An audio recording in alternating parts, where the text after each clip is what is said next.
Salut tout le monde, je suis Rebecca McLaughlin-Istam. Inspire vous emmène cette semaine dans les coulisses du sommet mondial des gouvernements à Dubaï.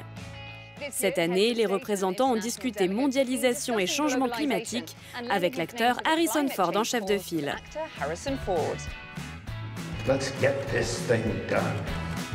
Nous nous intéresserons également aux innovations qui permettront bientôt aux étrangers d'apprendre l'arabe plus facilement. Mais tout d'abord, voici un concentré des sujets importants de ce 7e sommet des gouvernements, auquel ont participé quelques 4000 délégués venus de 140 pays différents. Et si la mondialisation rimait avec créativité? C'est l'avis de Mohamed Al-Gergaoui, le ministre des Affaires du cabinet et de l'avenir des Émirats. Ce dernier a souligné la valeur du secteur des emplois créatifs, qui représenterait 2500 milliards de dollars.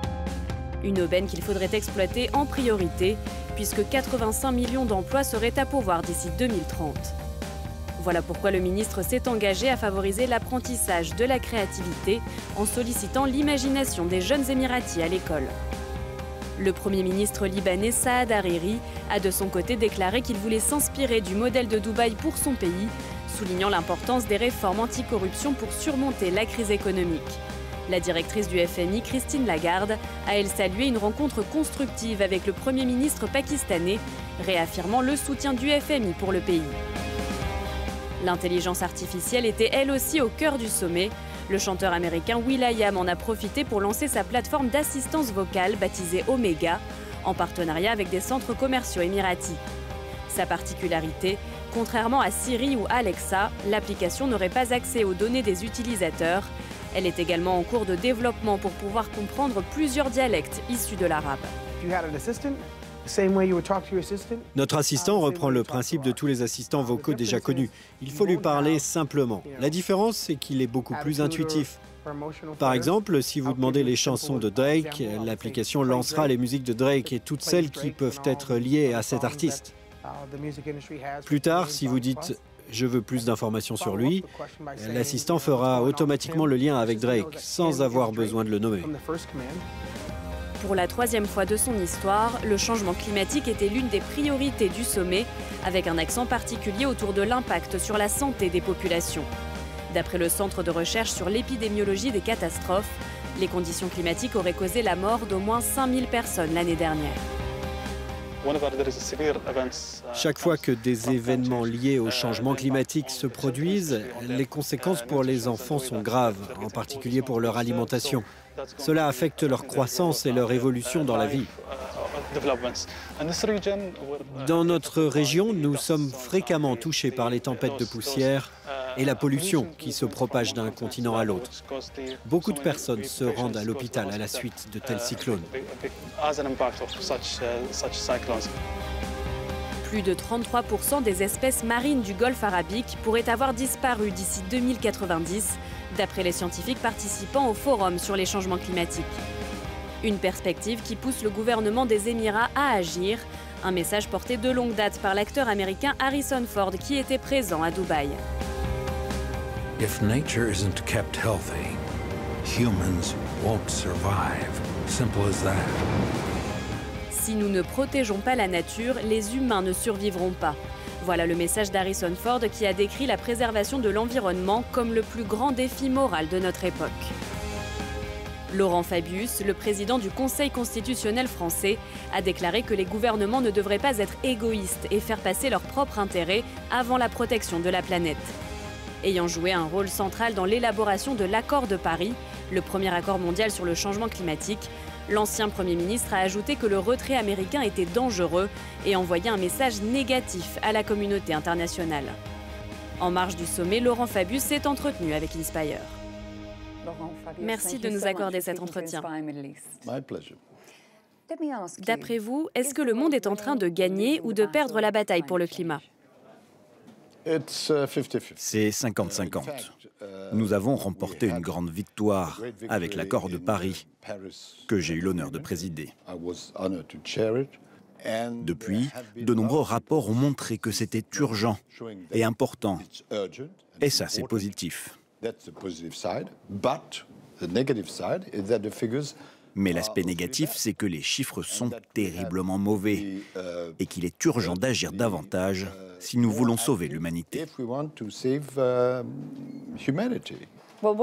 Qu'est-ce qu'il faudrait dire à Donald Trump quant à son retrait de l'accord de Paris? Eh bien, en toute honnêteté, quoi que je puisse dire, je ne pense pas que cela changerait quoi que ce soit.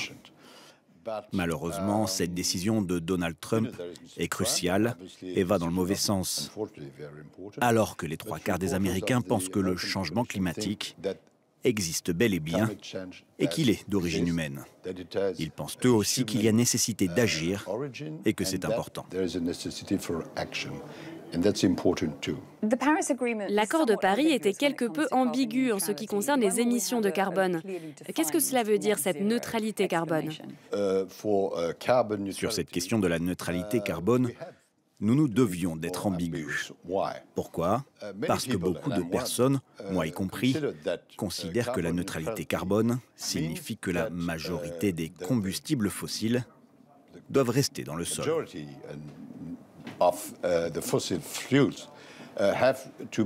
D'autres pensent qu'il peut y avoir une exploitation de ce carburant fossile dans certaines conditions réglementées.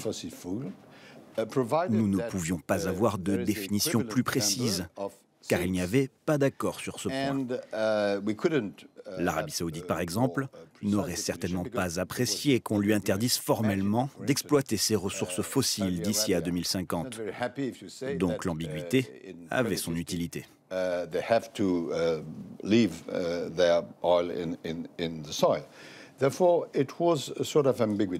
Comment garantir une action multilatérale sur le changement climatique dans ce que l'on pourrait appeler un monde très sceptique?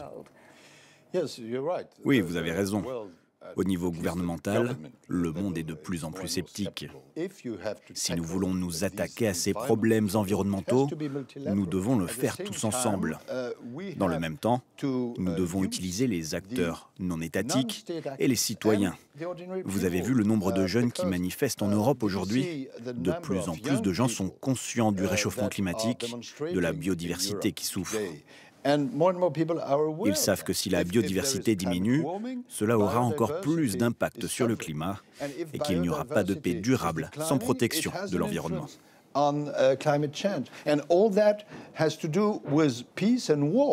Vous venez de faire référence aux manifestations qui se déroulent en Europe. Si vous étiez toujours Premier ministre français, qu'est-ce que vous feriez? Je ne le suis plus aujourd'hui.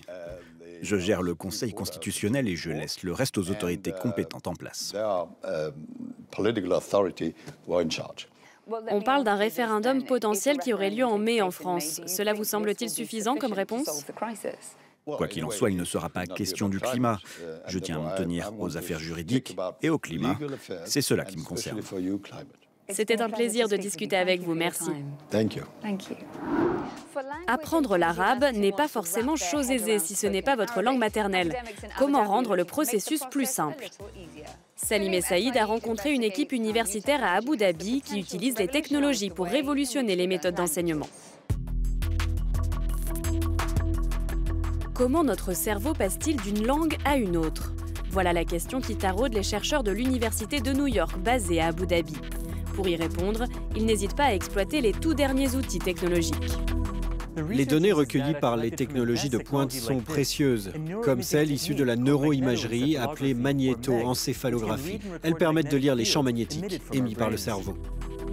L'objectif de cet équipement, qui contient plus de 200 capteurs, mesurer la puissance cérébrale que les gens exercent lorsqu'ils changent de langue. Dans l'expression du langage, les zones du cerveau principalement utilisées sont le cortex préfrontal et le cortex singulaire antérieur. Pendant 2 ans, l'un des doctorants a effectué des tests sur une vingtaine de locuteurs natifs bilingues. Il a découvert que lorsque le groupe alternait naturellement entre l'arabe et l'anglais, les 2 zones du cerveau ne montraient quasiment aucune activité. En revanche, lorsque les cobayes étaient invités à traduire d'une langue à l'autre, les 2 cortex étaient alors très sollicités. Cela signifie que le cerveau utilise plus de ressources pour effectuer cette tâche de traduction. À Abu Dhabi, une autre chercheuse s'intéresse de son côté aux sons typiquement arabes que l'on produit avec notre gorge. Les langues du Moyen-Orient et d'Afrique du Nord comportent environ 29 sons distinctifs, moins que l'anglais et sa quarantaine de sons prononcés.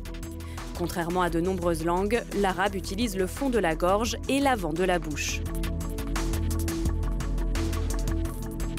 C'est ce que l'on peut voir grâce aux images capturées lors d'une IRM qui montrent les muscles sollicités dans la trachée au moment de la prononciation. Une nouvelle approche de l'apprentissage des langues qui a déjà produit des résultats intéressants. Par exemple, certains sons poussent la luette vers l'arrière plutôt que vers le haut, comme un son similaire en anglais.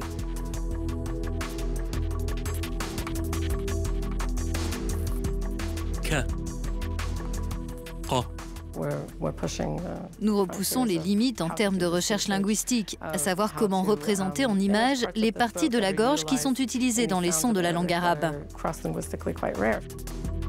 Samantha Ray espère que ces recherches permettront à tous les apprenants de la langue arabe de mieux visualiser le travail de leur corps et de leur cerveau pour faciliter l'apprentissage.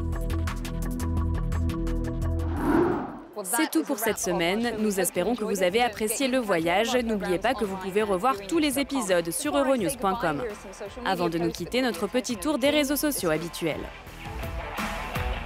Jacques, originaire d'Afrique du Sud, est fier de montrer les résultats de ses tests d'arabe, même s'il a toujours du mal avec la prononciation.